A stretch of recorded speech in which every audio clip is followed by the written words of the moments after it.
A partir de agora, na sua tela, Conexão UMADF. A apresentação, William Floriano.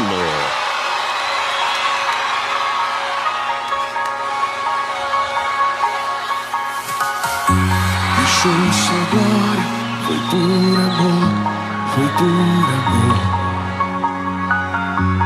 E o seu sangue derramou, que grande amor. Naquela via dolorosa se entregou. Eu não mereço, mas sua graça. Eu me rendo ao seu amor. Eu me rendo ao seu amor. Eu me rendo ao seu amor. Eu me rendo, eu me rendo. O Deus Emanuel, estrela da manhã, Cordeiro de Deus, pão da vida, príncipe da paz, grande El Shaddai, santo de Israel, luz do mundo.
Cordeiro de Deus, pão da vida, príncipe da paz, grande El Shaddai, santo de Israel, luz do mundo.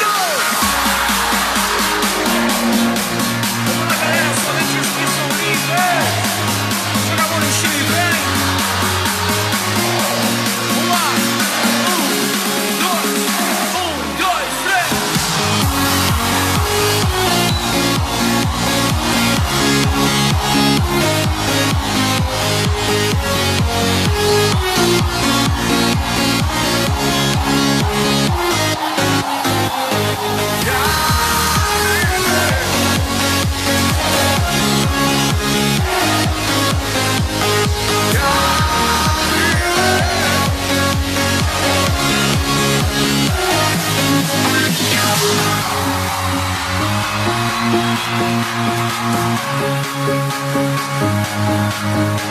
Levante as suas mãos ao céu dessa noite.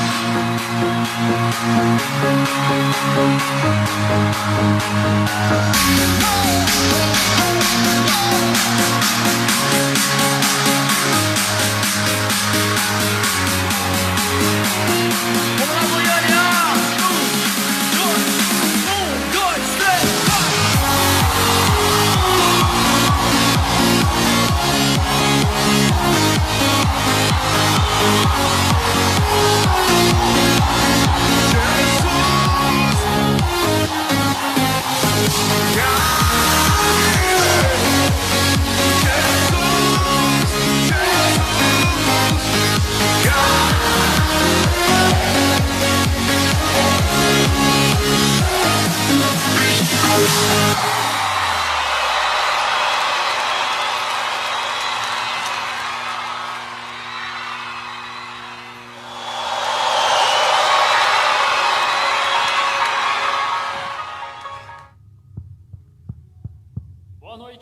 Estamos em mais uma Conexão UMADF, nesta quinta-feira chuvosa aqui na cidade de Feliz.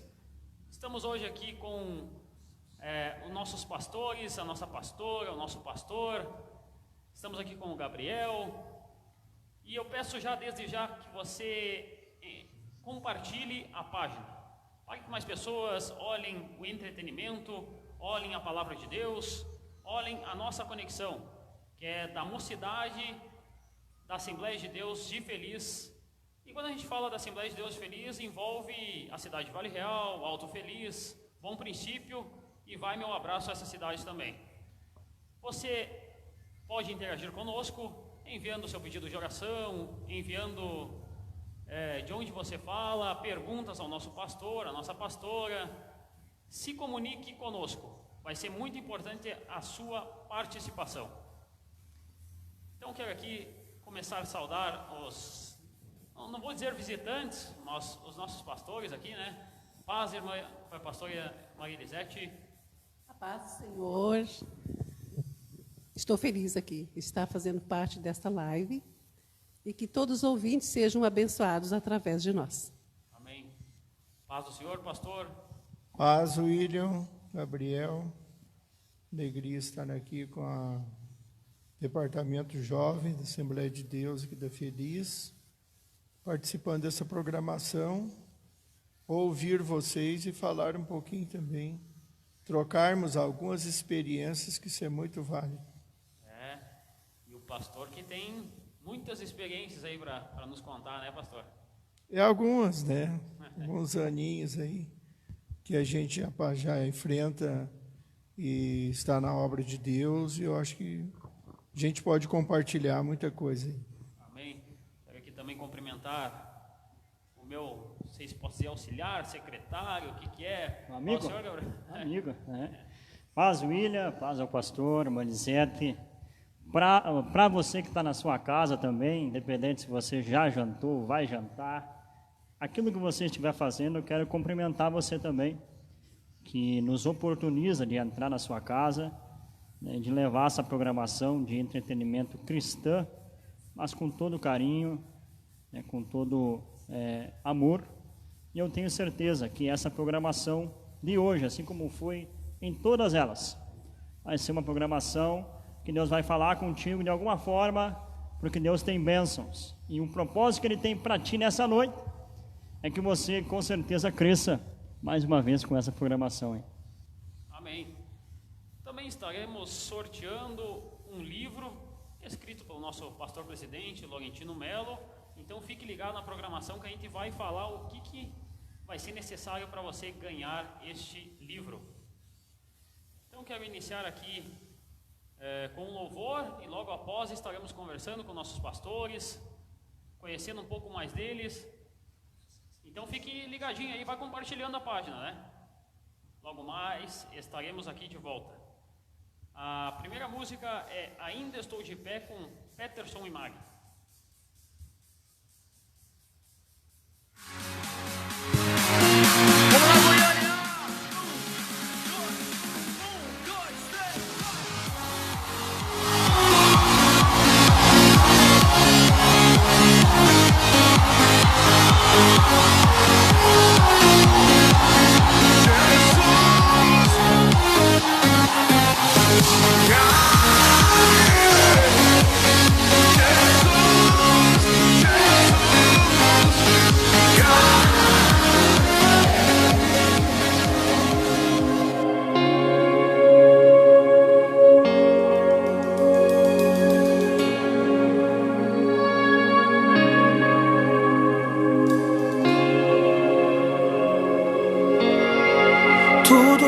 Vou crer que não vale mais a pena acreditar.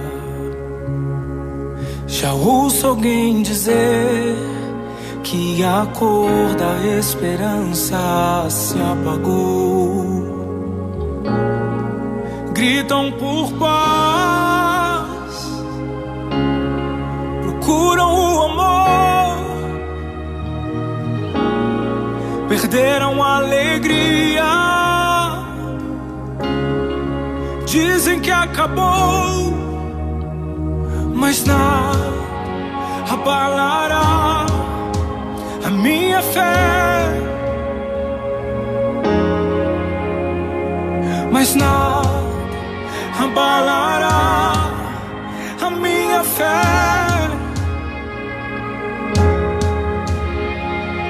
Nada abalará a minha fé. Nada abalará a minha fé. Ainda estou de pé. Jesus, estou de pé. Eu não vou me render, eu vou permanecer contigo até o fim. Ainda estou de pé. Jesus, estou de pé. Eu não vou me render, eu vou permanecer contigo até o fim. Se 1000 cair ao meu lado e 10.000 à minha direita, eu vou continuar. Tua palavra mora em mim, o teu sangue ele me comprou e eu não posso parar. Se 1000 cair ao meu lado e 10.000 à minha direita, eu vou continuar. Tua palavra mora em mim, o teu sangue ele me comprou e eu não posso parar.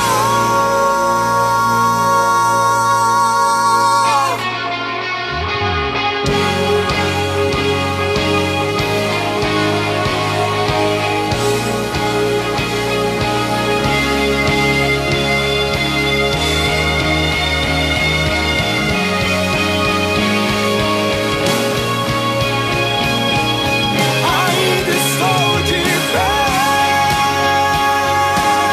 Jesus, estou de pé. Eu não vou me render, eu vou permanecer contigo até o fim.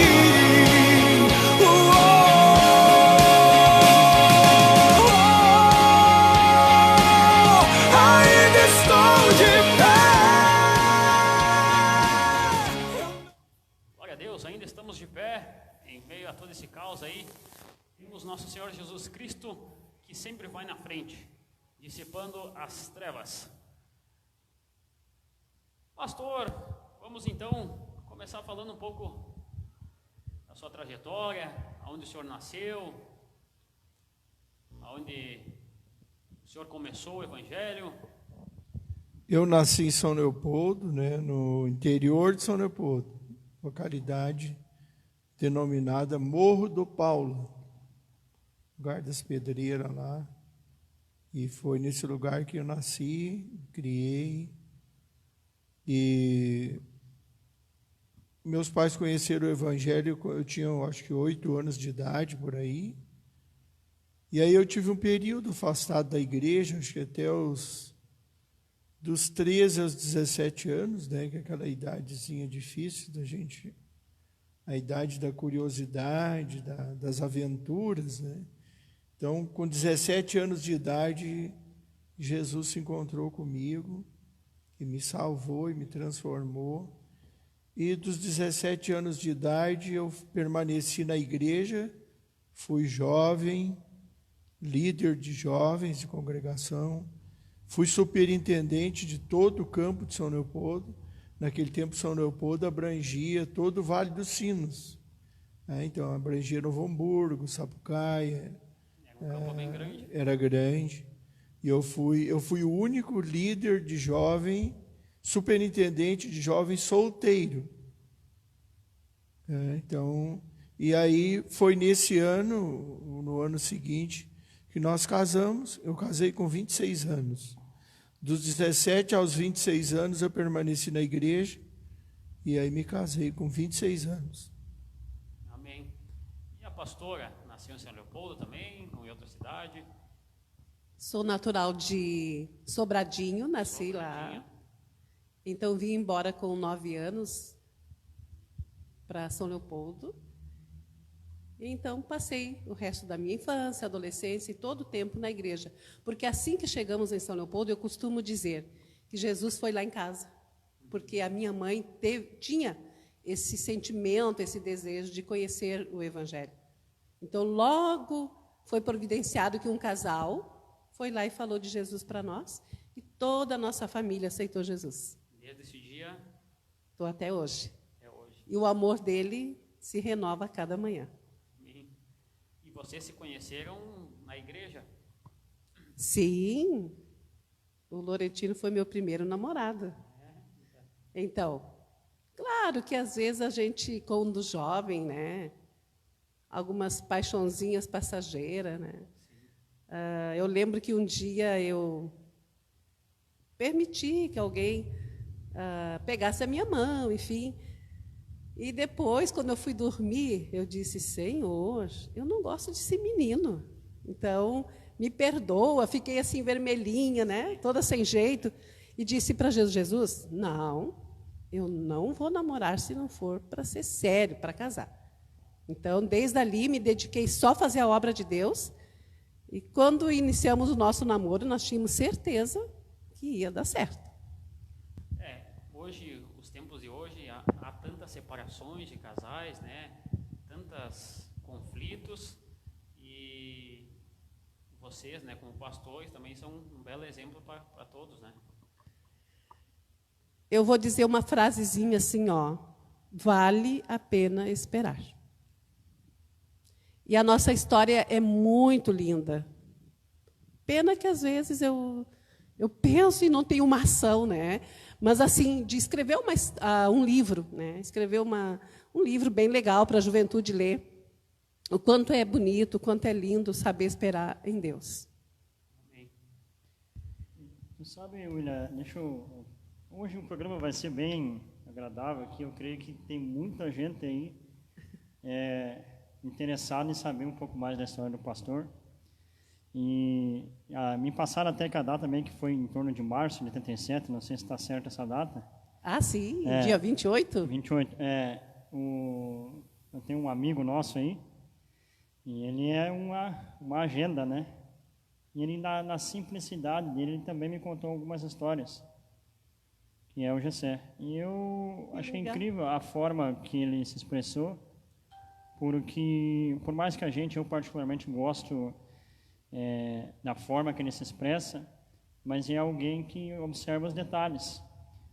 E dentro desses detalhes, o pastor que está aqui, eu acredito e tenho a certeza de que talvez nós hoje estamos não só na presença de um casal raro no quesito tempo de casamento, mas tempo de casamento associado à igreja.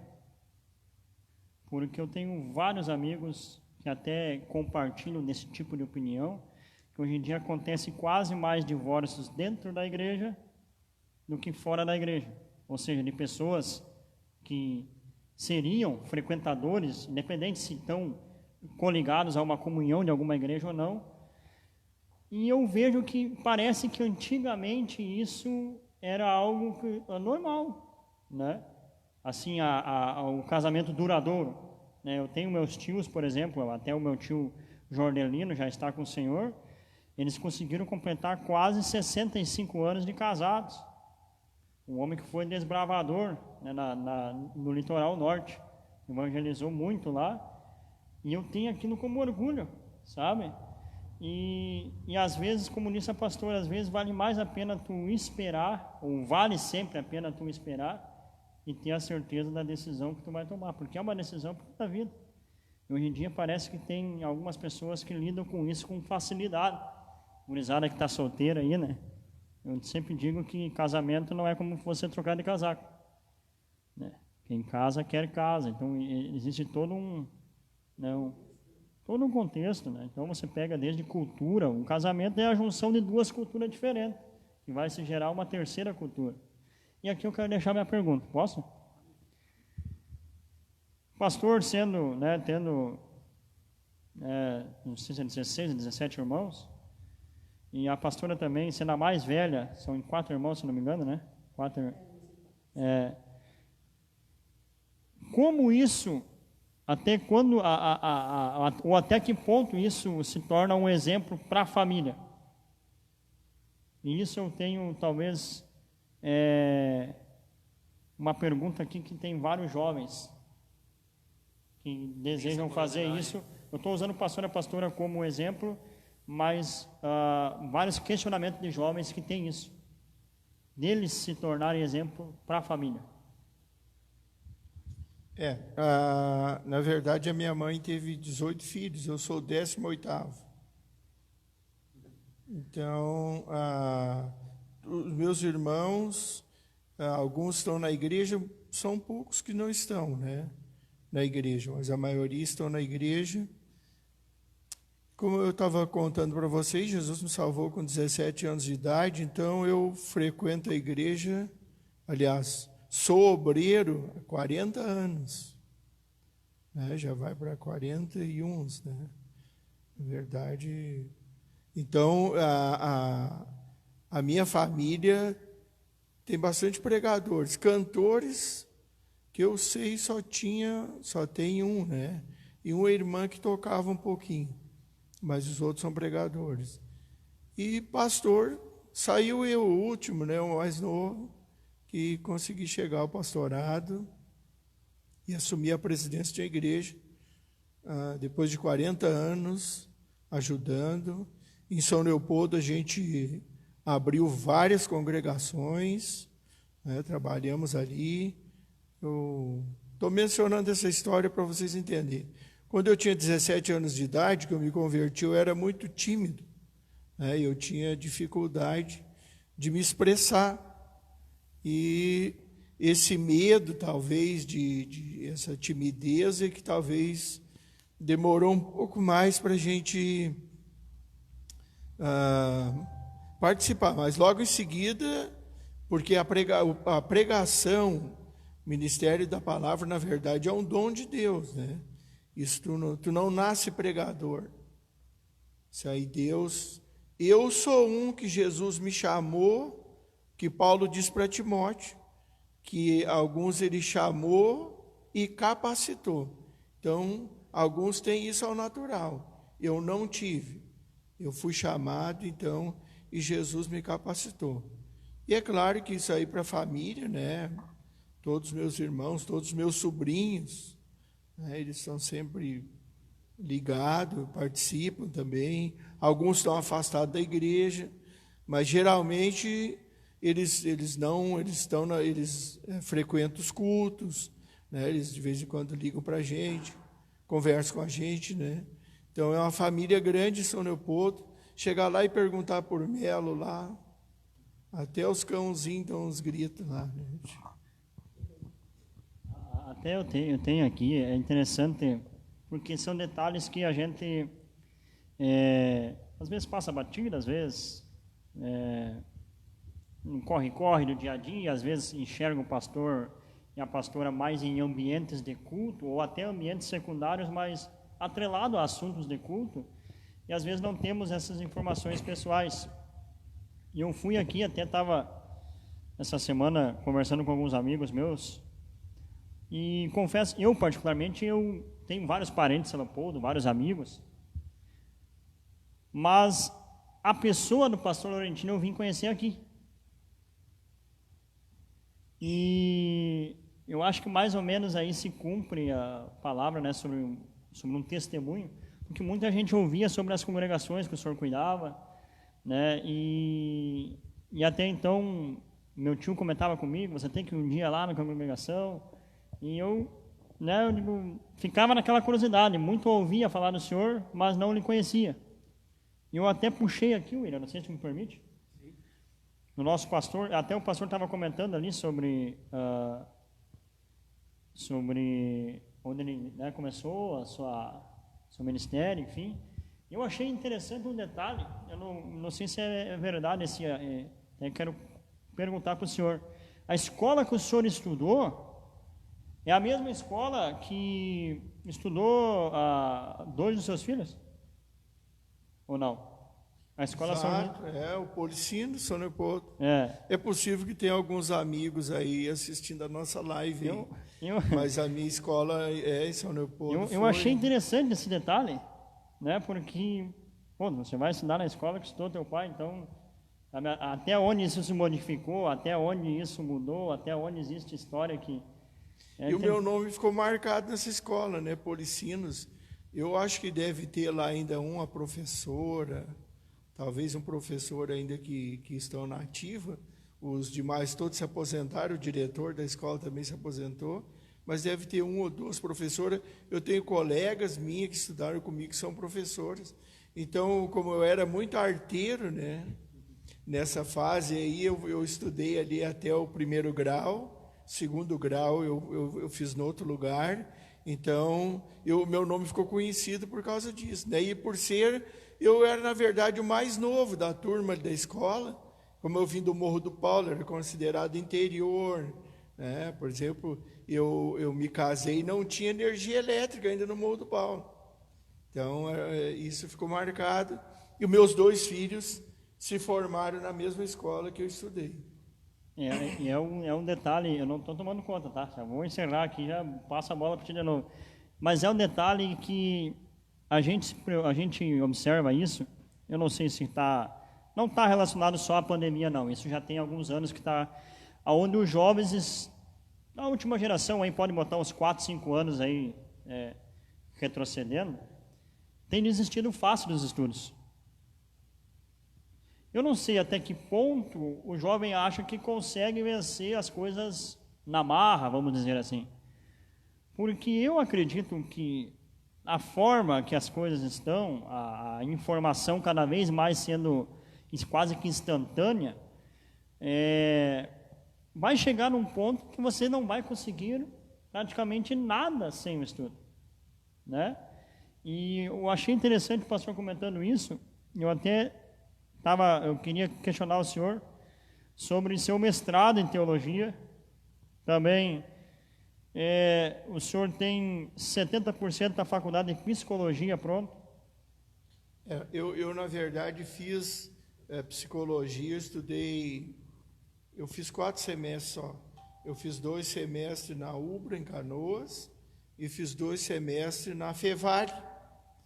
Aí foi então que a minha esposa engravidou do Emanuel, e aí eu não consegui mais, porque como eu não tinha bolsa, naquele tempo não tinha o Enem, então tinha que pagar, então se tornava um pouco alto o custo, e aí eu não consegui pagar, e aí parei. Então eu tenho a teologia, eu fiz sim, eu fiz bacharel em 2 faculdades, né? E fiz também o mestrado em teologia. Então, eu procurei estudar, e gosto de estudar. Onde tem Bíblia, eu estou ali, né? Então, eu gosto disso. Interessante, vou voltar lá onde eu estudava, que eu fiz o 1º grau, eu morava no Morro do Paulo. No Morro do Paulo, o ônibus, quando teve o ônibus, saía às 6 e pouco. Então, eu tinha uma bicicleta, muita gente vinha de bicicleta na escola, né? Algumas vezes a gente vinha de bicicleta. Então eu era longe, né? Então tinha que ter um esforço. 2º grau eu fiz na Escola São Luís, onde eu me formei técnico em administração de empresa.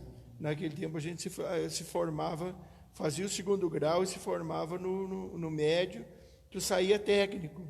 Então meu pai me acompanhou esses 3 anos, ele me levava toda noite para estudar e voltar para casa. Estudava mais ou menos 8 quilômetros da cidade. Estrada de chão, ainda é estrada de chão. Um dia eu vou lá na pedreira, eu quero tirar umas fotos lá para mostrar para vocês. Eu tive empresa muitos anos, né? Também trabalhei pedreira. Deus me abençoou muito, eu sou grato a Deus por tudo que eu tenho. Tudo que eu consegui, Deus me abençoou. E aí está o detalhe interessante que muitos confundem hoje em dia pastor com o lado da profissão. E eu vou lhe comentar que, quando na verdade, se nós pegarmos a história realmente de um pastor, tudo que ele deixa, ou tudo que ele aceita se submeter, porque, entendendo agora, o pastor, né, tinha seus negócios, a pastora, até onde sei, também trabalhou um bom tempo no setor calçadista, não sei se, né, e então não é um casal que cai de paraquedas, vamos fazer o que agora? Não, vamos cuidar da igreja. Então existe realmente um chamado de pastor.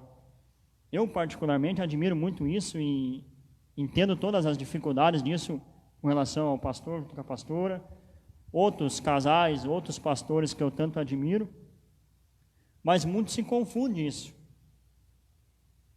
né? Não sei se por existir alguns pastores onde a idade é um pouco mais jovial, podemos dizer, na casa dos 40, e às vezes as pessoas confundem e acham que o camarada está ali no lado da profissão, quando na verdade tem toda uma situação que ele deixa de viver a sua vida mesmo particular, que poderia ter mais regalias, no caso do senhor com os seus negócios, né? Adquirindo ali, quem sabe, situações que lhe daria uma estabilidade financeira para o resto da vida, junto com seus filhos. Mas assim, na verdade, existe pastor por profissão, né? Então, existe pastores, porque eu creio que o pastor, ele deve ser uma pessoa chamada por Deus, capacitada por Deus, e a única coisa que deve motivar alguém ser pastor é amar as vidas, amar as almas. Então, essa é a dificuldade que às vezes alguns pastores têm de liderar o rebanho, porque na verdade eles não são pastores porque amam ovelhas, né? Eles são pastores porque estão ali por causa da profissão. Então, é claro que o pastor, eu não sou contra o pastor ter o seu salário, ele deve ser alguém que seja sustentado da igreja, porque, na verdade, por exemplo, tu trabalha numa empresa. Então, terminou o teu horário, tu veio para casa, terminou o teu serviço. Pastor não, pastor, ele é pastor 24 horas por dia. Se adoecer um crente meia-noite, ele vai me ligar e eu tenho que estar pronto, devo estar pronto para atender ele, né? Existem alguns que nem telefone não atende, depois de determinada hora. Mas Jesus era Jesus 24 horas por dia. Ele era Jesus à quarta vigília da noite, ele era Jesus ao final da tarde, ele era Jesus o tempo todo.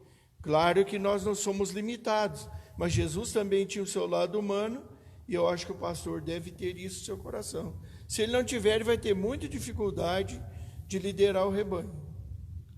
Sem contar as várias visitas diárias, né, que tem no dia. Claro, agora com essa época assim de pandemia, as restrições são um pouco mais...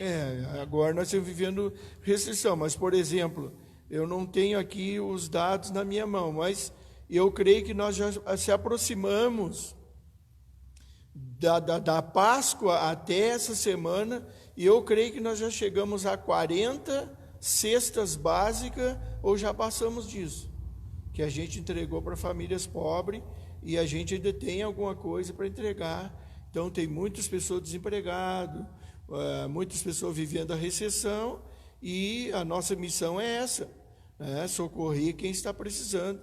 Esse é o nosso trabalho. Então, a igreja deve ser, né? Inclusive, pessoas de outras igrejas têm vindo nos procurar aqui, e claro que eu faço aquela perguntinha sempre, né?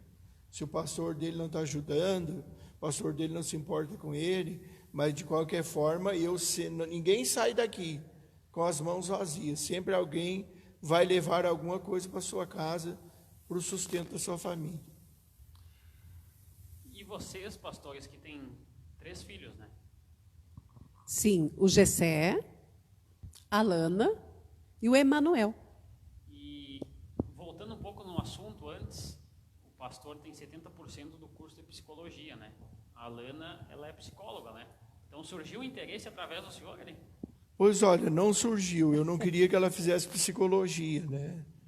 Eu não queria. Eu já pensei em ela fazer outro ramo.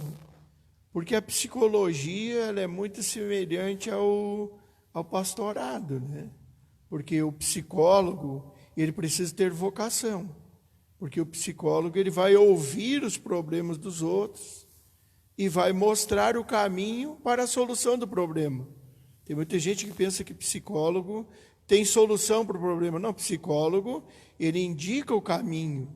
Ele mostra, seguir nesse caminho que tu vai encontrar a solução. E o pastor é a mesma coisa, né? O pastor, ele ouve muito. Então, eu já queria... Mas ela é uma psicóloga vocacionada.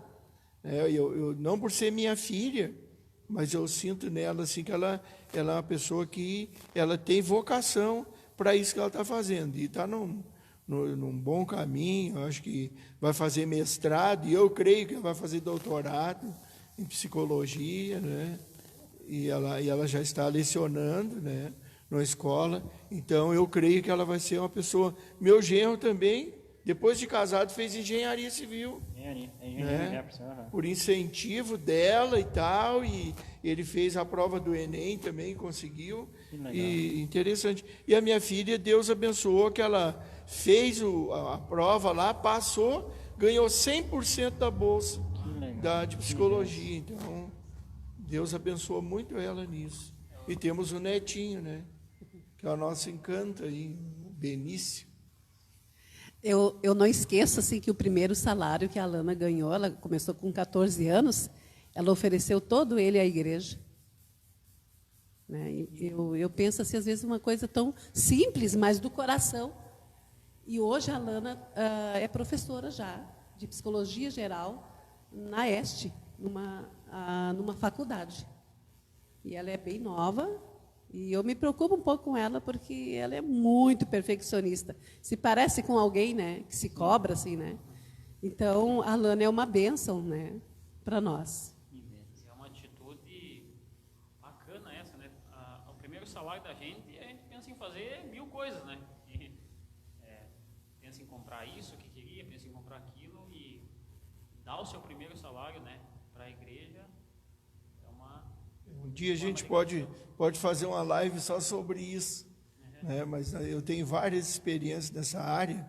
Eu tenho uma sobrinha minha que ela começou de empregada no corretora de seguro, e ela fez um voto com Deus, também o primeiro salário, né? E hoje ela é dona da corretora, é uma das sócia proprietária, uma das donas da corretora de seguro. Então, alguns testemunhos assim, que a gente tem. Igreja não é para pedir dinheiro e nem explorar ninguém. Quando você contribui na igreja, não é porque alguém te cobra. Você tem que sentir no teu coração, ter um sentimento de gratidão e de adoração e fé, que Deus vai te abençoar.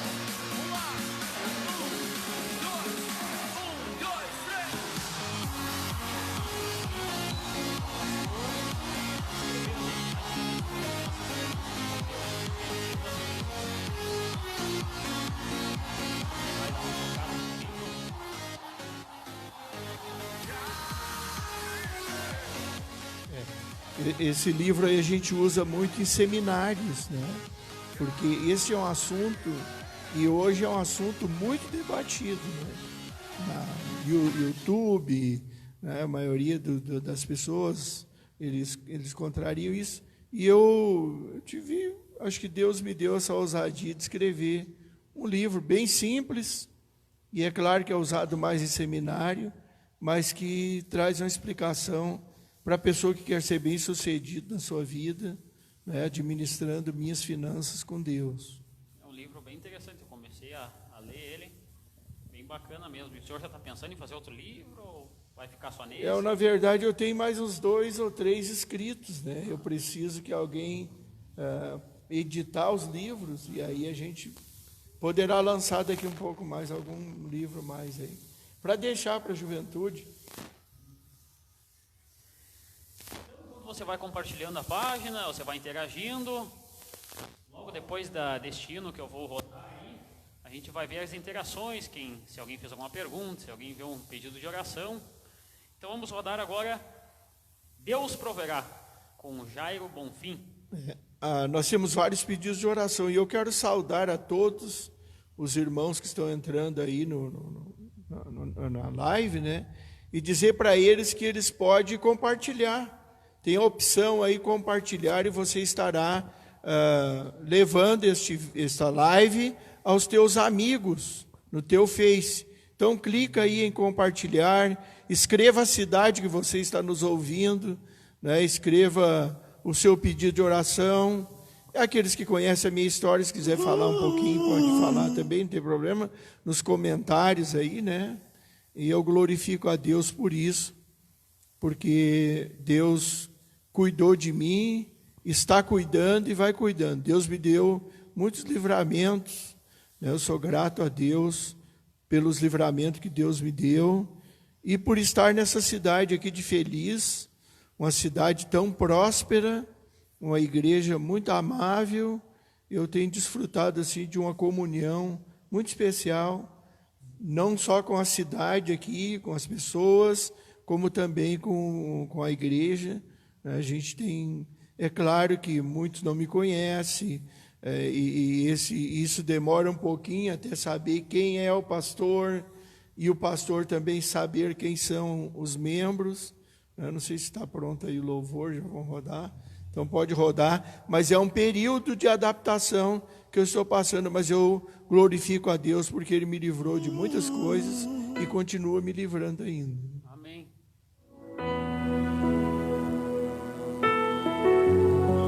Posso até estar aflito, mas nunca derrotado.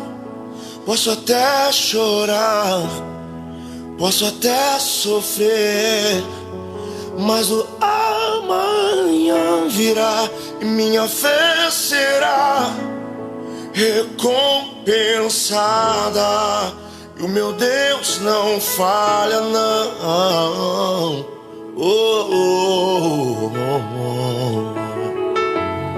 Eu posso até estar ferido, mas nunca destruído. Eu posso ser provado para ser aprovado, mas o amanhã virá e minha fé será recompensada. E o meu Deus não falha, não.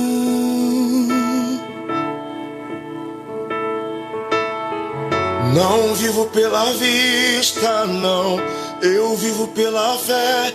Então Deus proverá, Deus proverá. Olho para o alto, então vem o socorro, sim. Deus proverá, Deus proverá.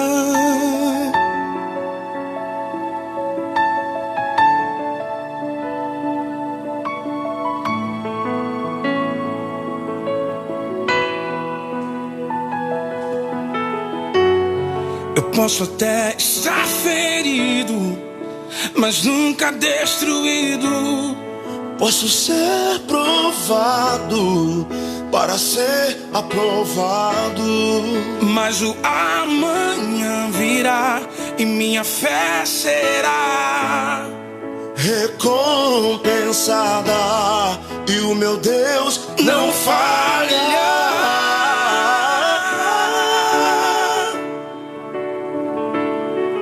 Não vivo pela vista, não, eu vivo pela fé. Então Deus proverá, Deus proverá. Olhe para o alto, então vem o socorro, sim. Deus proverá, Deus proverá. Não vivo pela vista, não, eu vivo pela fé. Então Deus proverá, Deus proverá. olhe para o alto. Voltando aqui então, com nossos pastores. Pastor, antes a gente estava no assunto do livro, né? O senhor está escrevendo outro livro, né? Sim, eu não já tenho escrito, né? Claro, ele precisa ser dividido, né? Um livro é um processo, que tu escreve a ideia e depois tu tem que dividir em capítulos, né? E aí depois tem que ser editado, corrigido, depois vai para a editora. Mas eu quero deixar alguns livros ainda, e eu quero ver se Jesus me permite, antes de eu morrer, eu quero deixar um livro, anotações da minha Bíblia. Daí todos os esboços que eu tenho já escrito, eu quero deixar, né, para os jovens pregadores, aqueles que quiserem um dia aproveitar isso para pregar, né? Então, eu devo ter mais de 1000 esboços já até, e a gente, eu acho que vai ser muito proveitoso isso. Eu quero daí começar a editar, escrever ele. Aliás, já está escrito, né? Eu tenho que só compilar ele e deixar para uma recordação para o povo. E o senhor não pode dar nenhuma dica sobre o que ele quer para nós? Não, são esboços de várias mensagens que eu preguei até hoje. Eu estou pregando há 40 anos, né? E a Elisete me ouve há uns quase 40, né? Então eu fico com pena dela, às vezes, de me ouvir. Mas eu glorifico a Deus que Deus sempre tem nos dado um maná novo, né? De cada dia Ele tem nos dado um maná novo da palavra de Deus. As coisas de Deus, mesmo que você leia o mesmo texto, pregue a mesma mensagem, Deus dá uma nova revelação a cada culto, a cada dia.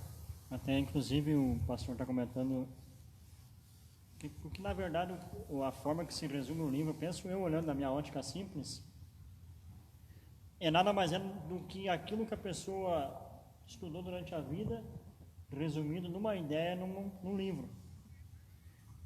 E a partir do momento que eu comecei a ter essa perspectiva ou percepção do que é o livro, eu comecei a valorizar mais.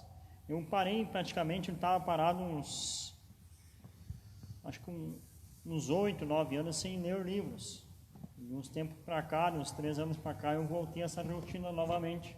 Leio muito Augusto Curry, leio alguns outros escritores também evangélicos que explanam mais, né, a parte que a gente às vezes tem uma dificuldade com relação à Bíblia.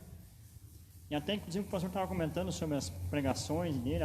Essa semana eu escutei também algumas histórias. É claro que não vai dar tempo de contar aqui com os ouvintes, de pessoas até mesmo que, conhecendo o pastor, das suas primeiras mensagens que o senhor pregou lá no Morro de Paula, e são pessoas que eu, particularmente, admiro muito de ver pregando, mas que essa semana, para mim, falaram que tem o pastor Laurentino como referência, no quesito de ensino, sabe, no quesito assim, sobre pregação. E me chamou a atenção, porque a pessoa que estava conversando comigo é um jovem, eu admiro muito a forma que ele prega, e ele falando no pastor Laurentino, mas falando daquilo que ele ouvia do pai, da mãe, enfim, que também ouviram, e assim vai.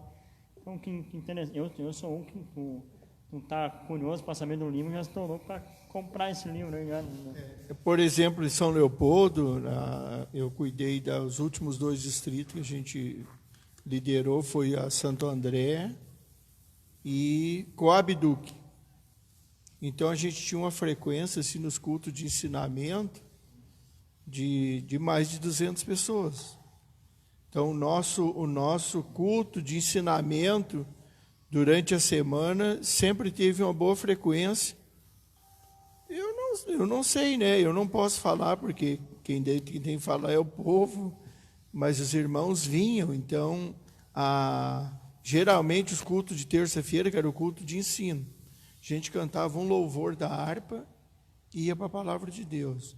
Então, às vezes, tinha 200 irmãos, 100 e poucos. Então, era um culto. A escola dominical, domingo de manhã, na Coab Duque, por exemplo, nós chegamos a ter 140 alunos, domingo de manhã. Então, Deus abençoou muito por onde a gente passou, e a gente sempre procurou ensinar a palavra de Deus como ela é. O ensino. E aí nós vivemos, na verdade, uma geração, né, Gabriel, que não foram né? Não são, eu sou uma pessoa viciada em culto. Sou viciado em culto, sempre fui. Não é agora porque eu sou pastor, mas eu sempre gostei de estar nos cultos. Então eu gosto de culto mesmo. E em São Leopoldo a gente tinha culto todos os dias, né? E é claro que algum dia a gente tirava para ficar com a família em casa. Mas eu só serei um bom ensinador quando eu me sento para aprender. Eu só vou conseguir passar para alguém, e a mesma coisa que eu estar em cima de uma mesa, eu só vou conseguir puxar alguém para cima se eu estiver em cima da mesa. Então, assim é o pregador ou o pastor. Você precisa, às vezes, estar no nível do povo e tentar puxar o povo para o nível que você está. Isso é um processo lento e demorado, um pouquinho difícil, até que a igreja entenda o valor da palavra de Deus. Então, isso depende muito, né, da formação do crente no início da sua fé, quando ele é ensinado a amar a Bíblia, amar a palavra de Deus, né, porque nós hoje não, na verdade, muitas pessoas querem ser obreiros, mas não querem sentar para ouvir ninguém. Então, esse é um grande problema que nós estamos vivendo uma geração hoje. Tem muitos pregadores artificiais, né, superficiais. E, na verdade, o povo não vem na igreja para buscar superficialidade. O povo vem na igreja para buscar algo de Deus. A fome que as pessoas têm é de Deus. O pregador deve ter isso no coração dele, né? Ter o pão do céu para alimentar a fome das pessoas. Antes nós estávamos no assunto, né, que o senhor chegou até feliz, gostou, foi muito bem recepcionado.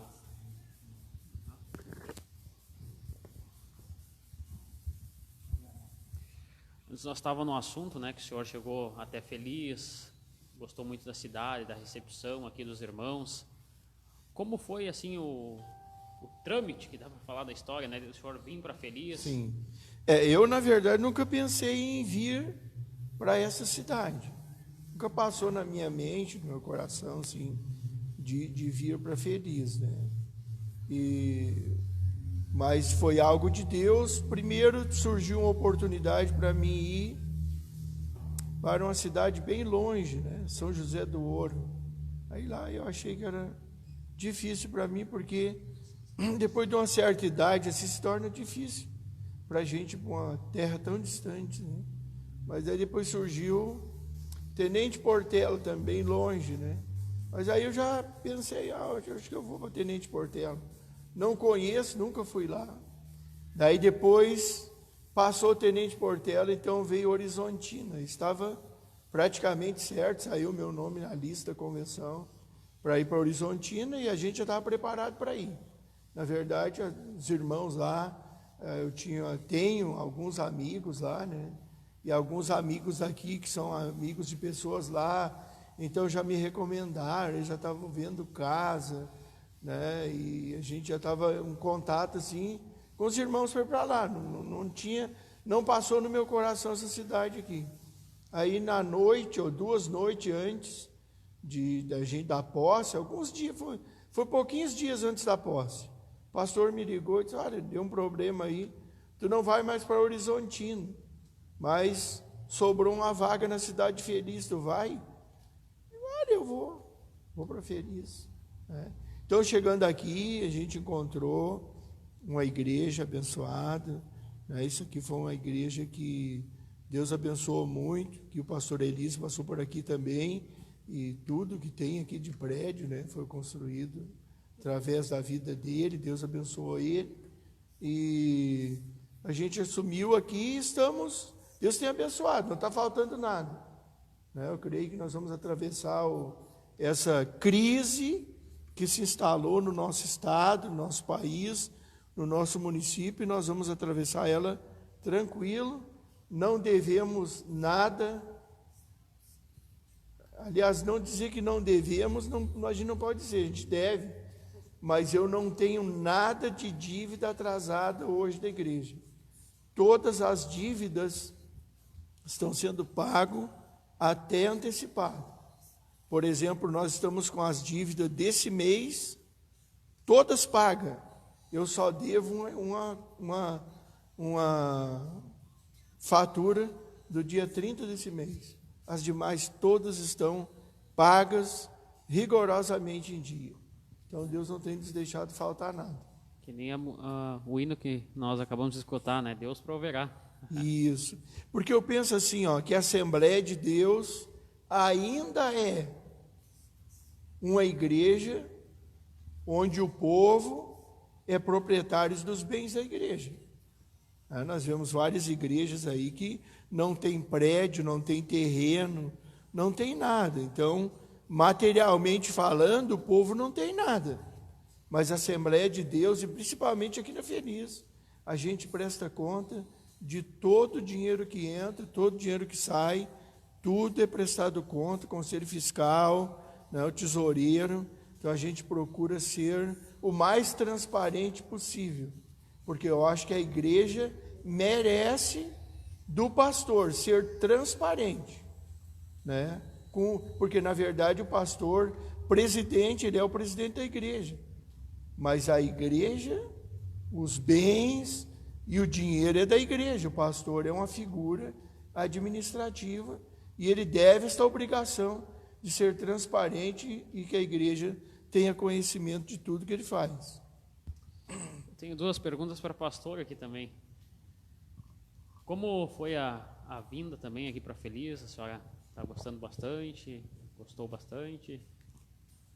Sim, eu estou felicíssima agora na Feliz. Mas foi muito lindo assim, o que Deus fez. Porque eu não queria ir para longe, né? Porque eu pensava na minha mãe, no meu netinho, e enfim.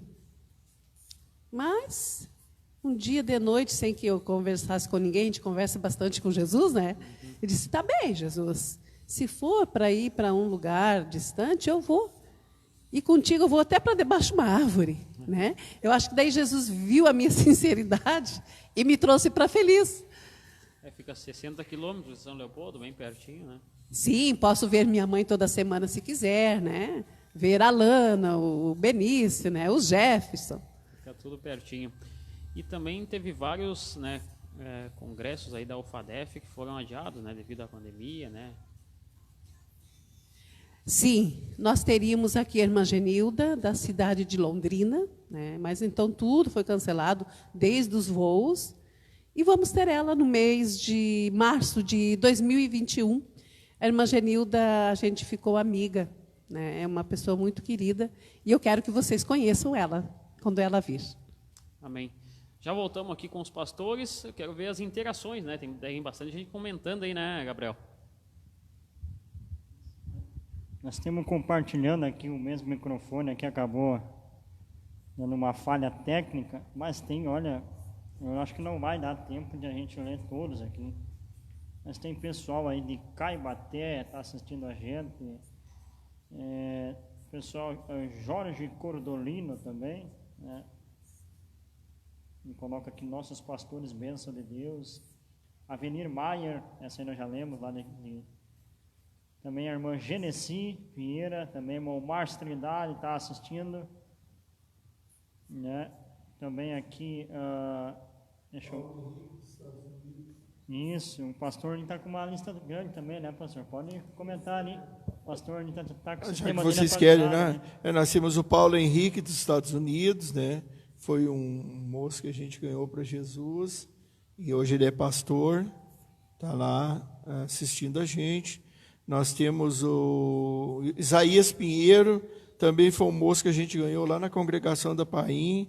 O Douglas Martins, né, entrou agora, foi ministro de louvor, hoje ele estava em Santa Rosa, não sei se está lá ainda. O Vitor, né, o nosso mineiro aí, está sintonizado com nós. O Walter Vargas, a Carla Regina Borges, que é uma pessoa que já nos ajudou aqui, nos ajuda, ela canta. A Nair Ribeiro, né, essa é uma moradora ali da Coab Feitoria, São Leopoldo, a Simone, que é a manicure lá, no salão lá, onde a Lisete às vezes vai em São Leopoldo, e ela está pedindo oração.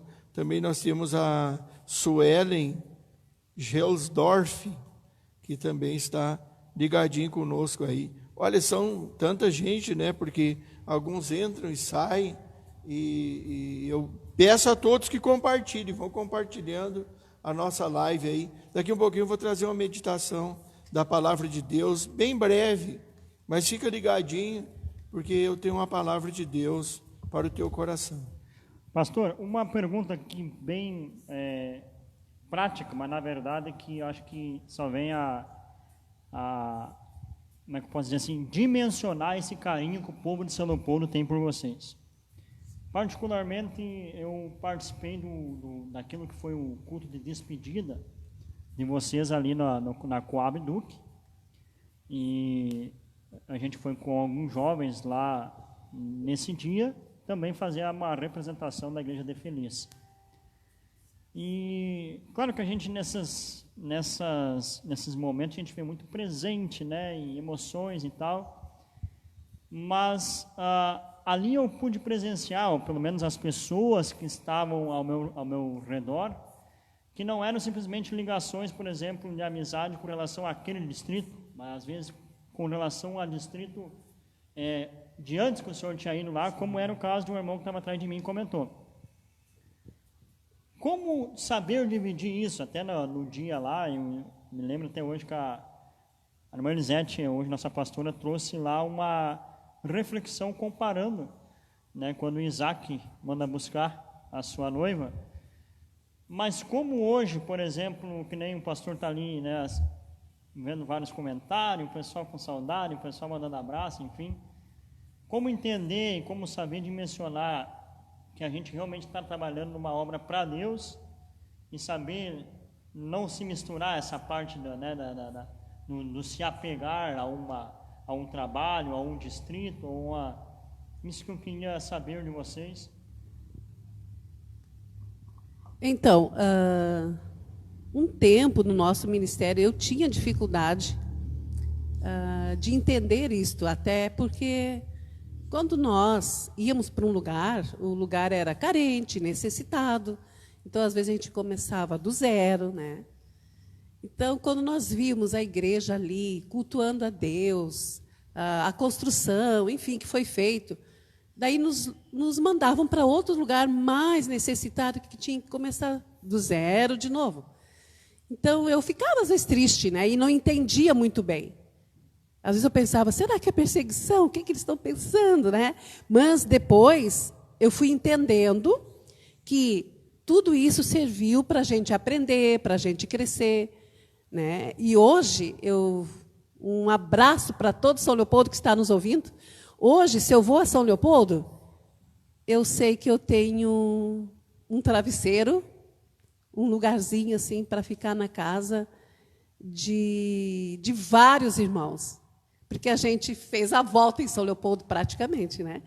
Então, em cada cantinho de São Leopoldo, eu sei que eu posso chegar lá a hora que quiser, o dia em que eu quiser, e eu sei que eu vou ser bem recebida, aqueles irmãos assim tão amáveis, tão queridos. E é isto. A gente fez uma amizade muito linda em São Leopoldo. Eu acho que isto não tem dinheiro que pague, não tem nada de tão precioso, de tão valor, a amizade, o amor, né? E eu sempre disse para Jesus, e eu quero que os jovens ouçam, escutem agora, né?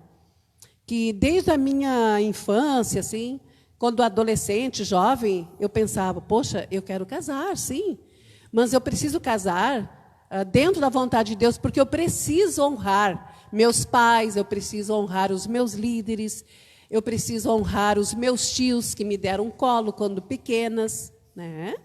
Então, eu sempre procurei honrar as pessoas. Então, foi isso que fez com que a gente arrumasse uma amizade assim tão linda, né? E hoje eu sei que qualquer casinha que eu chegar, em qualquer cantinho em São Leopoldo, Paim, Vila Maria, Chuque, Feitoria, né? A gente tem um lugarzinho lá. Obrigada. sobre isso tem uma coisa que na vida se chama carisma, né? O político usa muito isso, né? Tem o político que tem carisma. Ele começa a conversar, daqui a um pouco ele vai dominando o ambiente, né? Ele tem uma facilidade de transmissão. Não é o meu caso, né? Eu para algumas pessoas sou até antipático, né? Algumas pessoas chegaram para minha esposa e disseram: o pastor está bravo. Eu nunca vi o pastor sorrir, né? Então as pessoas pensam que para te estar alegre tu tem que estar sorrindo.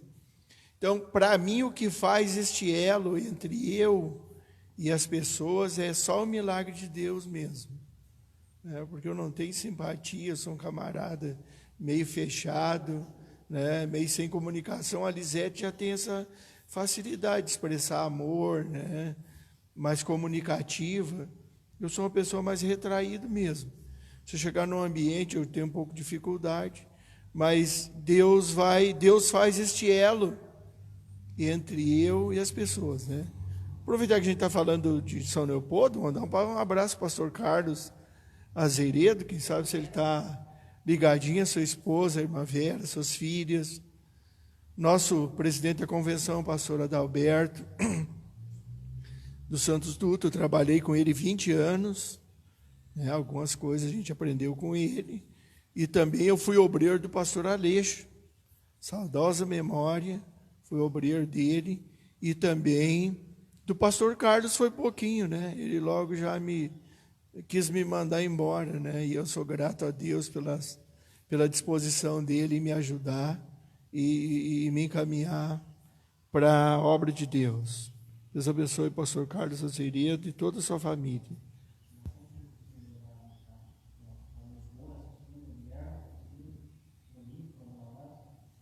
É uma audiência muito grande, né? São pessoas que o Luiz Moura, né, foi nosso obreiro, o pai dele trabalhou com a gente, são inúmeros obreiros, né? A gente sempre teve um bom trânsito assim, entre os obreiros. Antes de o senhor nos passar uma reflexão para nós e para o público de casa, eu queria que vocês contassem como foi a viagem até Israel, né? Que vocês viajaram até a terra de tantos acontecimentos bíblicos, né? Pois é, tu sabe que existem sonhos na vida que a gente não conta para ninguém. Mas, na verdade, eu sempre tive um sonho de Israel, né? Mas eu nunca consegui ir. Então, eu tive um amigo meu, um advogado de São Leopoldo, e ele também tinha o sonho de Israel. Mas, como eu era pastor dele, ele disse: eu só vou se tu for junto. Mas eu não tenho condições. Ele disse: não, eu vou pagar a tua passagem. Então, ele me ajudou, uma parte da passagem ele pagou, e foi assim que eu consegui ir, em 2010, né? E olha para mim, aí Deus me levou à Holanda, Amsterdã, eu tive também, eu tive em Paris, fui no Egito, eu fui no Museu de Cairo, né? Eu conheci o Rio Nilo, e conhecia lá as esfinges, né? As pirâmides no Egito. Bom, só a minha viagem é de fazer uma live. Então, para um camarada que nasceu no Morro do Paulo, nunca viajei de avião. Primeira viagem que eu fiz, eu embarquei em Porto Alegre, desci em São Paulo. Em São Paulo eu embarquei e viajei mais 12 horas dentro do avião. Nunca tinha viajado. Aí foi eu, pastor Vilney, saudosa memória, era o líder de missão em São Leopoldo, também nos acompanhou, e o Vilmar Hortolã, que deve estar ligadinho na live aí também, nos ouvindo lá. Então, no meu Facebook tem as fotos, algumas fotos, né, do Egito, Israel, Paris e Amsterdã. Amsterdã é uma cidade muito linda, né, porque ela é uma cidade que está abaixo do nível do mar. O aeroporto está a 4 metros abaixo do nível do mar. Então, para vocês verem a dificuldade de um avião decolar num lugar desse. E aí, para o mar não alagar a cidade, eles canalizaram a água na cidade. Então, você chega em Amsterdã, você tem a rua para andar, e você tem um valo, né? Nós conhecemos aqui um valão, onde tu anda de barco por toda a cidade. Então, é muito bonito. Lá você compra casa e mora em cima da água. Tem as casas de moradia que é em cima da água, é tipo um barco. O esgoto é bombeado para fora, tudo. O mar não invade a cidade, porque em vez de invadir a cidade, ele entra por esse valão. Então, ele diminui o impacto ali na entrada da cidade, mas ela está abaixo do nível do mar. Plantação de flores, muito bonito. E o dia que a gente esteve lá às vezes fica 3, 4 meses sem sol. E exato nesse dia que a gente chegou lá, deu sol. E eles, então, diziam, os brasileiros vieram trazer sol para nós aqui. E aí a gente viu, por exemplo, lá, dia de sol, a escola para, as fábricas param, as pessoas vão tudo para a rua para tomar sol, porque eles ficam muitos dias sem sol, por estar abaixo do nível do mar. Então, ele tem muita cerração, né, muita neblina, e aí o sol não é frequente lá. Então, quando tem sol, é feriado. E eles aproveitam para ir para as praças, sentar na rua e pegar sol. Né? Tu vê, né? Se isso acontece aqui no Brasil, não ia trabalhar. Mas Deus é tão bom com o brasileiro, né? Porque no Brasil tem sol até demais, né? É uma beleza. E tem chuva também. Então, Deus manda chuva e manda sol.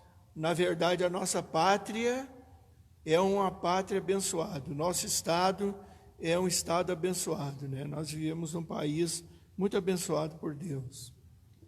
Amém, pastor. Então eu quero deixar o senhor com toda a liberdade e nos trazer uma reflexão, né, da palavra de Deus. Falando de Israel, né? Israel é uma coisa muito linda. Sim. Quando a gente chegou em Israel, em Jerusalém, a gente não tem ideia mesmo do que é aquilo lá. Claro, nós conhecemos na Bíblia Israel antigo, né? Jerusalém antiga. Nós não temos uma ideia do que é Israel. A organização do país, a educação do país, a forma como nós chegamos lá, eles estavam em conflito com os palestinos, né? Na faixa de Gaza, mas o país andava normalmente. Os turistas estavam lá normalmente. Então, a gente vê que é um país super seguro. É muito interessante, né? Só a gente indo lá para a gente entender isso. Por exemplo, lá o jovem serve 4 anos no exército. E lá ele vai para o exército e ele, por exemplo, leva a arma para casa. Então é comum você encontrar no centro lá os jovens com um fuzil nas costas, com a pistola, né? Porque ele depois que ele aprende algumas coisas, a gente vê que ele leva a arma para casa. Então ele é normal lá. Então o povo de Israel é um povo que está preparado para o que der e vier, né? E é uma nação abençoada por Deus. As plantações, né? Nós vimos as plantações de banana, de tâmara, né? São uma coisa assim e lá não tem muita água, então tudo é programado por computador. Até o governo brasileiro estava vendo de como fazer o que Israel faz no Nordeste aqui brasileiro, né? Que é uma seca brava, né? Porque lá, por exemplo, os jardins, algumas plantas, tudo é computadorizado. Ele sabe quantas gotas de água cada tipo de planta precisa. Então aquilo é programado no computador e ali fica gotejando aquela água nos jardins, na plantação. É um povo abençoado por Deus mesmo. Deus escolheu para ser seu testemunho. Nós já estamos, não sei quantos minutos já. Não quero ser muito extenso para não cansar os nossos ouvintes, aí, mas vamos deixar uma meditação na palavra de Deus. Eu quero voltar um dia para a gente continuar falando sobre esse assunto, né, que é tão atual nos nossos dias, que está no Evangelho de São Mateus. Eu vou ler somente 2 textos aqui para a gente meditar na palavra de Deus.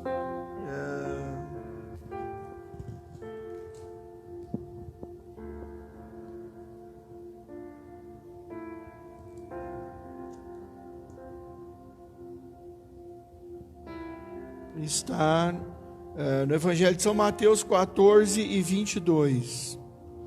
E esse aqui é quando Jesus anda por cima das águas, né? Eu quero deixar aqui 2 versículos importantes para as pessoas lerem, meditarem na sua casa, que está escrito assim: e logo ordenou Jesus que os seus discípulos entrassem no barco e fosse adiante para a outra banda enquanto despedia a multidão. E despedida a multidão, subiu ao monte para orar à parte. E chegando já à tarde, estava ali só, e o barco estava no meio do mar, açoitado pelas ondas, porque o vento era contrário. Mas à 4ª vigília da noite dirigiu-se Jesus para eles, caminhando por cima do mar. E os discípulos, vendo caminhar sobre o mar, assustaram-se e gritaram: é um fantasma, e ficaram com medo. Jesus, porém, disse a ele: não temais, ou tem de bom ânimo, sou eu. E eles responderam, o Pedro respondeu a Jesus: Senhor, se é tu, manda ir ter comigo. E Jesus disse: vem. E ele, descendo, andou sobre as águas para ter com Jesus. Mas sentindo o vento forte, outra vez a palavra, teve medo. E começando a ir para o fundo, ele fez a oração mais breve da Bíblia: Senhor, socorre-me, ou salva-me. Então, a minha reflexão hoje para você é justamente sobre isso. Os discípulos vivendo uma tempestade. Na verdade, Jesus mandou eles atravessar para o outro lado, e nós vemos que eles enfrentaram essa tempestade. Jesus subiu ao monte para orar, e a 4ª vigília da noite, então Jesus vem ao encontro deles. E quando Jesus vem ao encontro deles, eles viram Jesus caminhando sobre as águas e se assustaram. E a Bíblia diz então que eles ficaram com medo.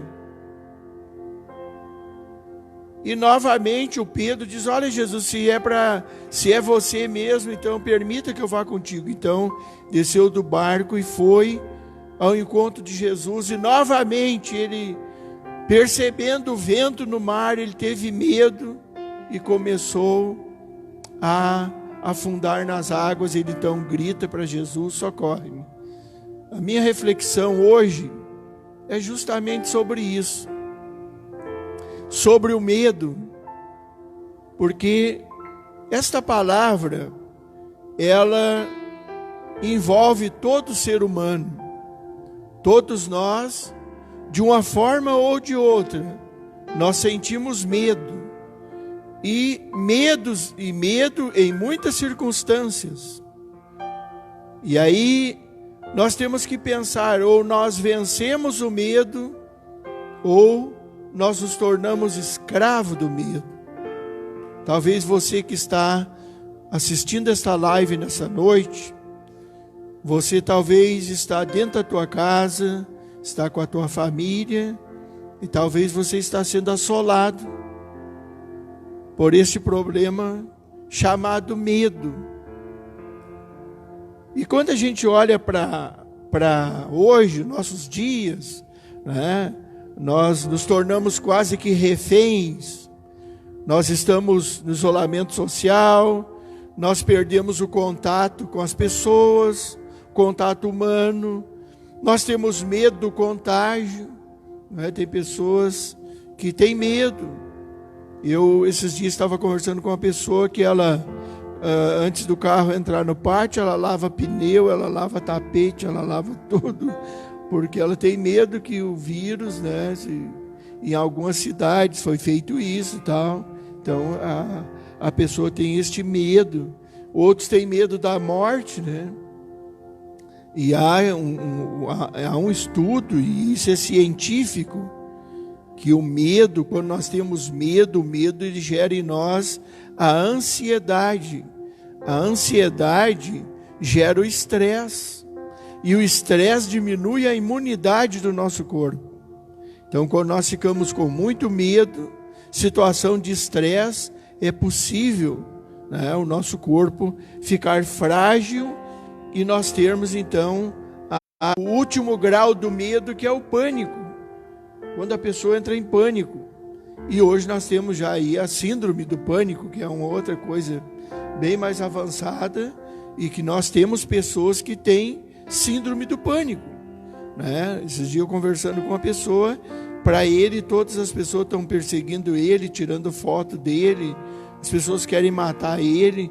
Na verdade não existe nada, mas ele tem esse problema com ele, né? Então, mas não quero entrar nesse lado assim da ciência, eu quero ficar com medo no sentido bíblico, porque o medo, ele é uma coisa que paralisa a gente. Observe que quando você sente medo, você fica paralisado, você deixa de fazer as coisas importantes, né? Nós desistimos dos nossos sonhos. Muitas pessoas têm tantos sonhos, mas desistem dos sonhos por causa do medo. E aí os sonhos ficam só em sonhos, nunca se tornam realidade.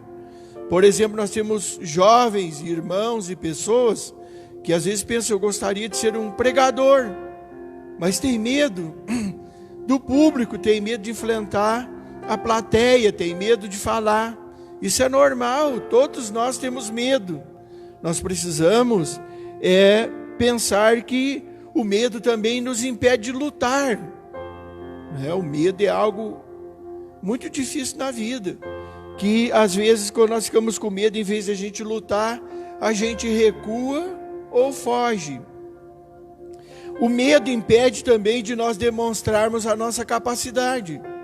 Quantos talentos a gente tem na igreja, na empresa, quantas pessoas que têm talentos, têm capacidade, mas o medo faz com que elas não se apresentem, que elas não demonstrem a sua capacidade. E nós precisamos entender que, e por esse lado que a gente entende que o medo, ele escraviza. Olha só, Jesus está vindo ao encontro dos discípulos e eles ficaram com medo, eles ficaram paralisados, eles ficaram aterrorizados, eles chegaram a gritar e dizer: é um fantasma. E aí Jesus olhou para eles e disse: olha, não precisam ficar com medo, porque sou eu, né? Então, quando nós estamos com medo, nós temos dificuldade de defender as nossas convicções, porque nós temos medo eu vou defender minhas convicções, não vou ser compreendido por todos, não vou ser entendido pelas pessoas. E é interessante a gente pensar que nós nunca vamos agradar a todos, nunca nós teremos 100% de aprovação. Por isso nós não precisamos ter medo de defender as nossas convicções, defender aquilo que a gente aprendeu que é certo, né? Fazer o certo não é porque dá certo, mas fazer o certo porque é certo, que é correto. Hoje nós temos o politicamente correto, mas nós, como servos de Deus, nós temos que fazer o que é espiritualmente correto. E o espiritualmente correto às vezes desagrada pessoas, mas não importa para nós desagradar pessoas, nós precisamos pensar se estamos agradando a Deus. Então o medo impede. O medo, por exemplo, anestesia a nossa consciência. O medo não deixa eu pensar na consequência daquilo que eu vou fazer. Quando eu vou agir por impulso, né? Eu às vezes não consigo dimensionar a consequência do meu ato, porque eu estou agindo com medo. Olha só o que Pedro fez. Ele disse: Jesus, se é tu, então eu quero ir contigo, que eu também quero caminhar por cima das águas. Se tu pode caminhar, eu também vou caminhar. E Jesus mandou ele descer do barco e mandou ele vir. Olha que interessante que Pedro caminhou por cima das águas. Se existe alguém que caminhou por cima das águas, foi Pedro. Agora, quando ele caminha, ele tirou o olhar de Jesus e começou a sentir o vento. E aí o vento assustou Pedro. E ele sentiu medo e ele começou a afundar na água. E quando ele sentiu que estava descendo a água, ele estendeu a mão e gritou para Jesus: me socorre. E Jesus levantou e disse: tem de bom ânimo, homem de pouca fé. E ele voltou a caminhar com Jesus por cima da água. Então, irmão Gabriel, o William, o Mihai e o Felipe que estão aqui, né?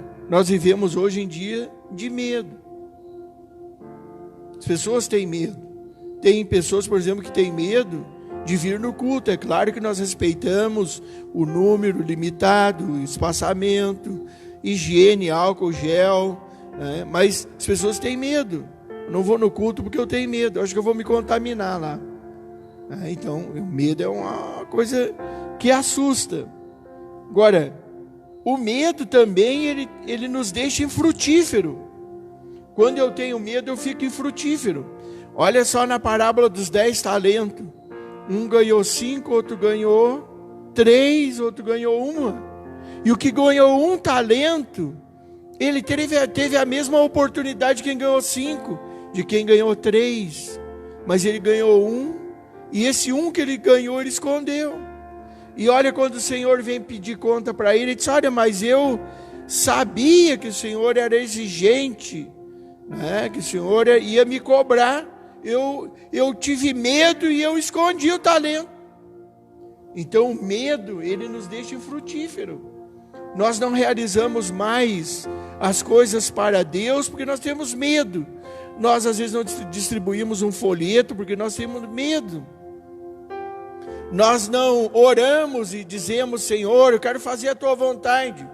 Quantas pessoas que oram o Pai Nosso, né?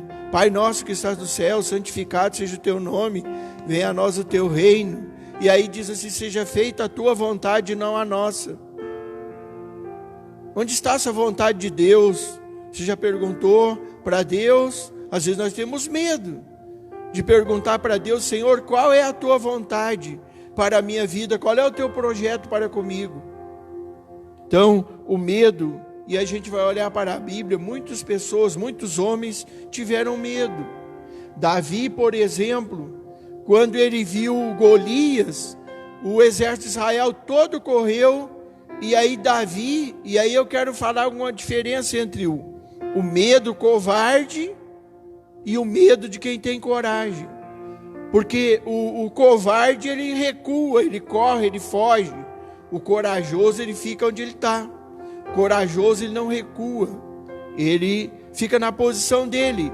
E aí Davi, quando vê aquele gigante, e todos corriam do gigante, e aí é interessante que quando você tem medo, mas tem coragem, você não perde o foco. Davi não perdeu o foco. Ele viu o gigante, e ele sabia do perigo que estava enfrentando, mas ele não perdeu o foco. Qual é o foco de Davi? Dar a Israel uma grande vitória. Qual é o foco de Davi? Ver o nome do Senhor ser glorificado. E aí ele pensa, e ele olha, e aí a fé é algo muito lindo neste momento. Por isso que Jesus disse para Pedro: homem de pouca fé, por que duvidaste? Então a fé é algo extraordinário. Quando você tem fé, as coisas grandes ficam pequenas. Quando você tem fé, o teu inimigo fica pequeno e o teu Deus fica grande. Foi o que aconteceu com Davi. Então Davi teve que enfrentar o seu irmão mais velho, teve que enfrentar a incredulidade de Saul, teve que enfrentar tantas coisas, mas ele foi lá e derrotou o gigante. Se a gente for olhando mais para a palavra de Deus, nós vamos encontrar Gideão, nós vamos encontrar tantas pessoas que sentiram medo, mas tiveram coragem. Talvez você está perguntando: pastor, o que eu faço para vencer o medo? Eu estou com medo. Como é que eu faço para vencer o medo? A Bíblia fala, e a Bíblia nos ensina como vencer o medo. Eu vou finalizando já aqui a minha palavra por causa do tempo, né? Mas outro dia eu vou falar mais sobre isso. Mas o primeiro texto que eu encontro na Bíblia está em primeira carta do apóstolo João, capítulo 4, versículo 18, que ele diz que no amor não existe medo. Então, quem ama não tem medo, porque o medo me enclausura em mim mesmo. O medo faz com que eu me retraia, o medo faz com que eu recue, mas o amor, ele nos move. E que interessante que o amor nos move em direção, primeiro, a Deus e em direção ao próximo. O medo, ele nos faz recuar diante das ameaças, sejam elas reais ou imaginárias. Nem sempre o medo é real. O medo faz com que coisas pequenas se tornem grandes. Por exemplo, eu já conversei com pessoas que disseram para mim: pastor, eu acho que eu vejo o bichinho voando no ar aí, né? Então, porque o medo faz isso, né? A pessoa tem o medo, então o medo faz você criar coisas que não existem. Por exemplo, você vai dormir numa casa e tem barulho naquela casa, e aí você começa a ficar com medo. Às vezes você vai examinar e é um animal que está no teto da casa e não tem nada de anormal. Mas o medo fez você criar uma coisa anormal. Então, o amor faz com que a gente enfrente o perigo. O amor é algo que nos move para que a gente enfrente qualquer perigo, na intenção de nos proteger e ajudar aquele a quem nós amamos. Eu estava lendo esta semana, né, uma história de uma mãe que estava no zoológico e estava com os filhos em cima de uma pontezinha, embaixo tinha crocodilos. E o menino saltou lá embaixo dos crocodilos, e ela, quando viu o menino estava lá, e ela saltou atrás do menino e se agarrou no crocodilo. E aí o pai saltou também e conseguiram tirar a criança dali, conseguiram salvar a criança, se atirar no perigo. Quem é que moveu eles a fazer isso? O amor. Se eles não se atiram, o crocodilo ia matar o filho. Mas como eles tiveram coragem, o amor, ele nos dá coragem. O amor faz a gente enfrentar o perigo. O amor faz a gente ir em frente. Quando nós amamos, nós enfrentamos. Não é que a gente tenha... eu sou super corajoso, sou super homem. Não somos super homens. Mas nós fizemos porque o amor nos move a andar, a agir. O medo nos faz egoístas, mas o amor, ele nos faz útil. O medo frustra nós. O medo gera frustração, mas o amor realiza. O medo escraviza. Tem pessoas que são escravos do medo. Quantas pessoas que se suicidam, e o suicida, ele nunca quer morrer. O suicida quer matar o problema que ele está enfrentando. Nenhuma pessoa se suicida porque ele quer morrer. Ninguém quer morrer. Toda pessoa que está normal nas suas emoções, ele não quer morrer. Por que ele se suicida? Ele quer matar o problema que ele está enfrentando. E aí tira a sua vida. Então, hoje nós temos muitas pessoas e muitos suicídios, porque as pessoas não conhecem o verdadeiro amor. Quando nós somos e recebemos no nosso coração o amor de Deus, nós descobrimos, e isso é uma coisa linda, e é o Evangelho que faz. O Evangelho, ele é introspectivo. O Evangelho é uma mensagem introspectiva. O Evangelho faz eu descobrir o valor que eu tenho para mim mesmo, o valor que eu tenho para a minha família e o valor que eu tenho para Deus. E aí nós poderíamos enumerar tantas pessoas que Jesus se encontrou, mas outro dia a gente entra nesse detalhe. Segunda coisa que eu falo sobre vencer o medo é confiar em Deus. Confiar em Deus. Você precisa fazer o que Pedro fez. Pedro disse: é sozinho não vai dar para caminhar em cima da água, mas se Jesus alcançar a minha mão, o mar não vai me submergir, as águas não vão me submergir, o vento do medo não vai me assustar, E ele estende a mão e gritou para Jesus: Jesus, me salva. Meu amigo, meu irmão, você que está ouvindo esta mensagem nesta noite, quem sabe você está sendo escravizado pelo medo. O medo tem maltratado a tua vida, as tuas emoções, tem maltratado a tua família. Você talvez tenha errado em muitas coisas por causa do medo.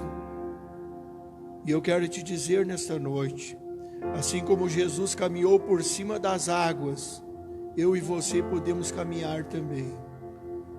Se o mar quiser nos submergir, vamos dar as mãos para Jesus. Deus, através do profeta Isaías, ele disse: ainda que eu tenha que passar pelo meio do fogo, o fogo não vai me atingir. Se eu tiver que passar pelo meio do mar, o mar não vai me submergir, porque o nosso Deus é poderoso.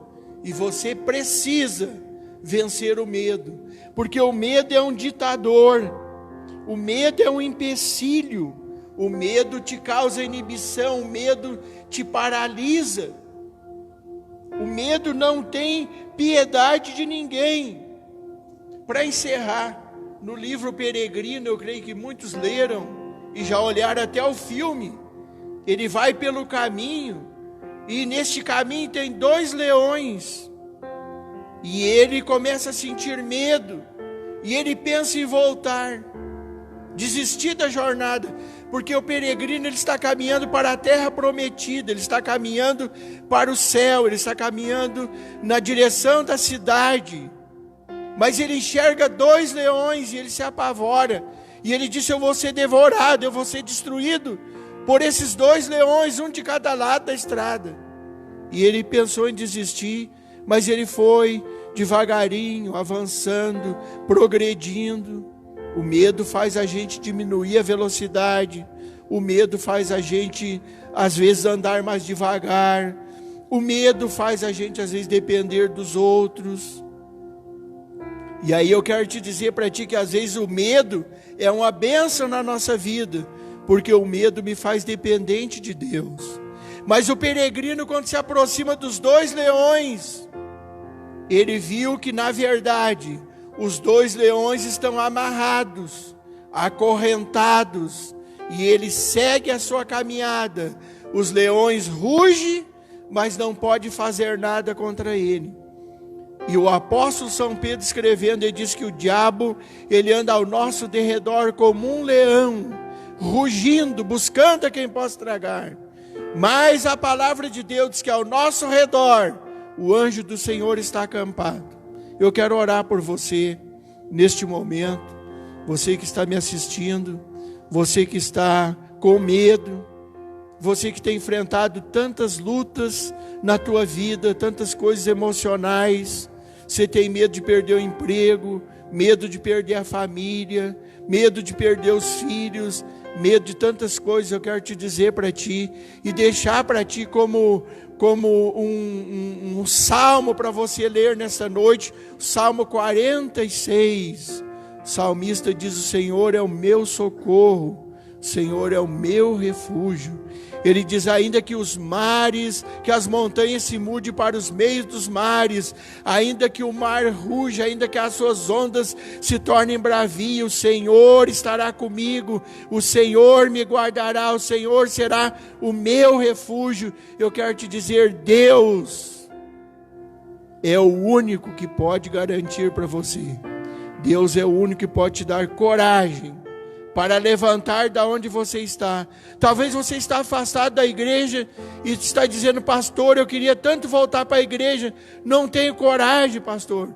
Eu tenho medo que a igreja não vai me receber, eu tenho medo que o pastor não vai me entender, eu tenho medo que os meus amigos vão zombar de mim, eu tenho medo de tantas coisas. Pois eu quero te dizer que o filho pródigo, ele teve coragem, e ele disse um dia, e caindo em si, ele disse: pequei contra o céu.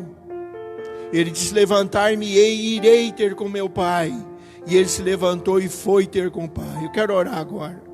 Maravilhoso Deus, no nome de Jesus, eu oro por todas essas pessoas, que estão sintonizados nessa live, aqueles que talvez estão num leito de enfermidade, aquele, Senhor, que está com a sua família, com medo do amanhã, medo da dificuldade, medo da crise econômica, medo, Senhor, do desemprego, medo de tantas coisas que está assolando a sua vida. Quem sabe eu estou orando por uma pessoa que tem medo da escuridão, tem medo de tantas coisas na sua vida, mas eu oro porque o Senhor é luz, o Senhor é vida, e no teu nome há poder para destruir toda obra do inimigo neste lar, nesta família e nesta vida.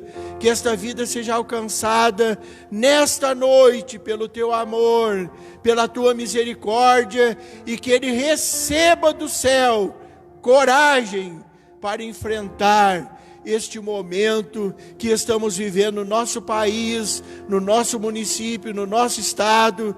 E eu quero orar, Senhor, pelo nosso Brasil, orar pelo estado do Rio Grande do Sul e orar pela cidade de Feliz, a cidade do Vale Real, a cidade de Bom Princípio, a cidade de Alto Feliz. Eu oro e entrego nas tuas mãos essa cidade, Senhor, e dá coragem à tua igreja, ao teu povo, para anunciar o teu evangelho, em nome de Jesus. Amém. Deus abençoe.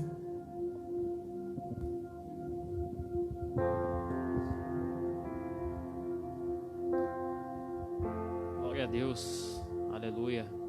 Creio que essa palavra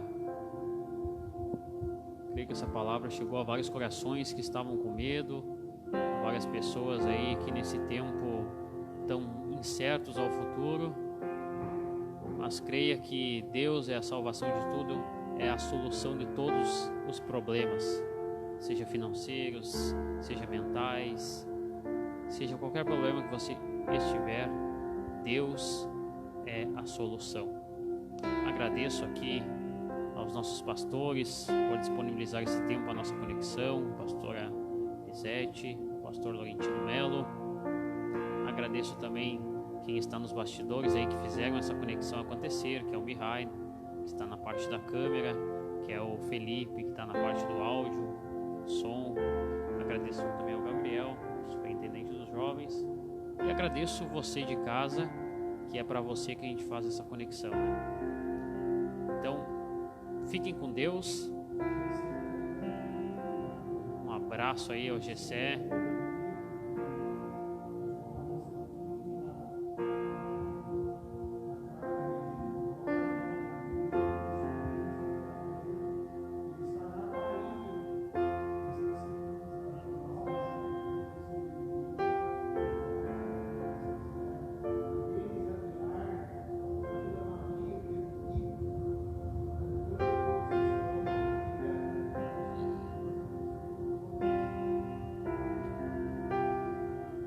Um abraço a todos, compartilhe essa live, vai ficar salva, né? Essa live ela fica salva, então compartilhe que essa mensagem pode chegar ainda a muito mais pessoas.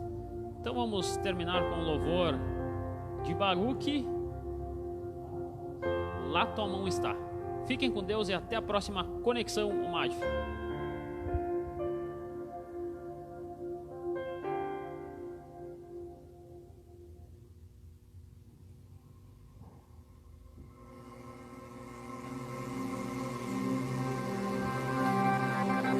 Lá no fim do horizonte, no canto mais distante, lá a tua mão está. Lá acima do universo, nas linhas de um verso, lá a tua mão está. Se eu for ao céu ou ao mais profundo mar, ali tua mão está, ali tua mão está. Nem sempre eu posso ver, mas além do meu olhar, sim, Senhor, a tua mão está, a tua mão está na imensidão do firmamento, no tempo, em todos os momentos lá, a tua mão está. Agora o lá é aqui, lá no coração que chora, no abraço que consola, lá a tua mão está. Se eu for ao céu ou ao mais profundo mar, sim, Senhor, ali tua mão está, ali tua mão está. Nem sempre eu posso ver, mas além do meu olhar, a tua mão está, a tua mão está. Deus está quando amanhece, Deus está no fim do dia, Deus está, Deus está, conhece tudo, Deus está, e o que preciso nele está, Deus